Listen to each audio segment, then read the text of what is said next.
तो आज हम पढ़ेंगे कक्षा 7 हिंदी की पाठ्य पुस्तक मल्हार से पाठ 7 वर्षा बहार। वर्षा बहार की कविता को हम एक एक लाइन का अर्थ समझेंगे। तो आइए शुरू करते हैं। वर्षा बहार सबके मन को लुभा रही है।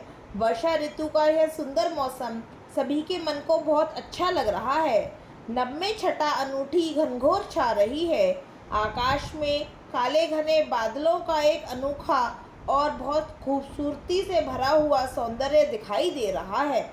बिजली चमक रही है, बादल गरज रहे हैं। आसमान में बिजली चमक रही है और बादल जोर जोर से गरज रहे हैं। पानी बरस रहा है, झरने भी ये बहे हैं। लगातार बारिश हो रही है और पानी बरसने के कारण सुंदर झरने बहने लगे हैं। चलती हवा है ठंडी, हिलती हैं डालियां सब। बारिश के कारण ठंडी ठंडी हवाएं चल रही हैं, जिससे पेड़ों की सभी डालियां हिलडुल रही हैं।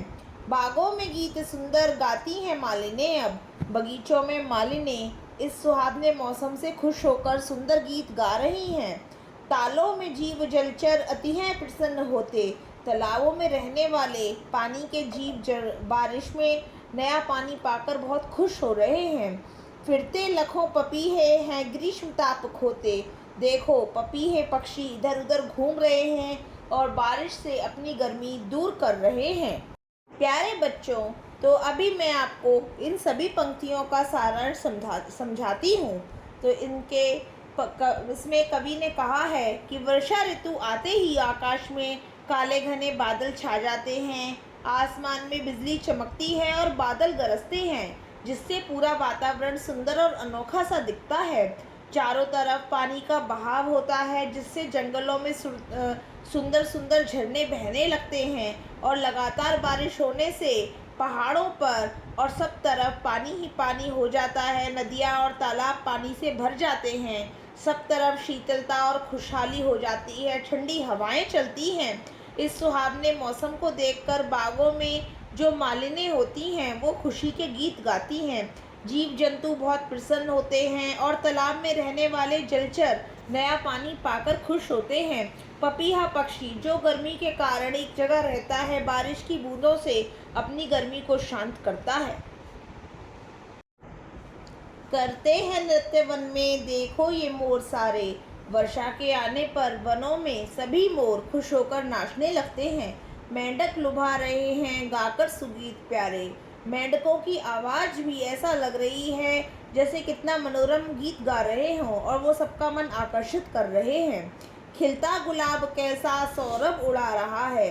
बागीचे में खिले हुए गुलाब के सुंदर फूल अपनी खुशबू, सौरभ मतलब इसका खुशबू होता है, अपनी खुशबू उड़ा रहे हैं। बागों में खूब सुख से आमोद छा रहा है। इसके कारण सभी बगीचों में सुख, प्रसन्नता और आनंद का वातावरण बन गया है। चलते हैं हंस देखो सुंदर कतार बांधे। आसमान या जलाशयों से हंस एक सुंदर और सीधी लाइन बनाकर चल रहे हैं। आसमान या जलाशयों में हंस एक सुंदर और सीधी लाइन, कतार यानी लाइन बनाकर चल रहे हैं, जो बहुत आकर्षक लग रही है। गाते हैं गीत कैसे लेते किसान मनहर। अच्छी बारिश को देखकर किसान भी बहुत खुश है और वे खेतों में मन मोहने वाले सुंदर सुंदर गीत गा रहे हैं।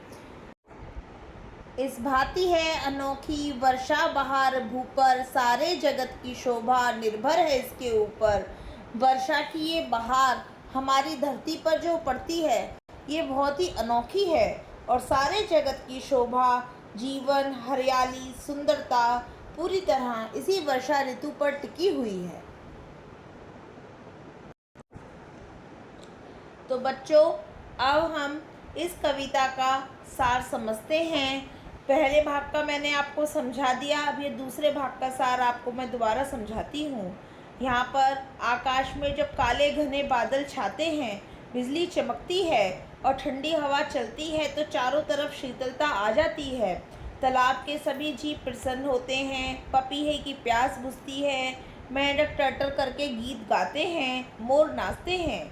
सुहावने मौसम में मालिनें खुश होती हैं, गीत गाती हैं और खिले हुए गुलाब अपनी सुगंध चारों ओर फैलाते हैं।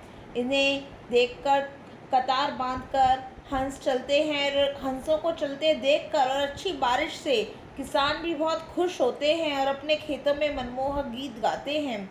तो कवि के अनुसार इस पूरे संसार की सुंदरता, खुशहाली और जीवन पूरी तरह से वर्षा ऋतु पर ही निर्भर करता है। होता है, पढ़ाई बने पहचान, हर बच्चा बने महान। धन्यवाद।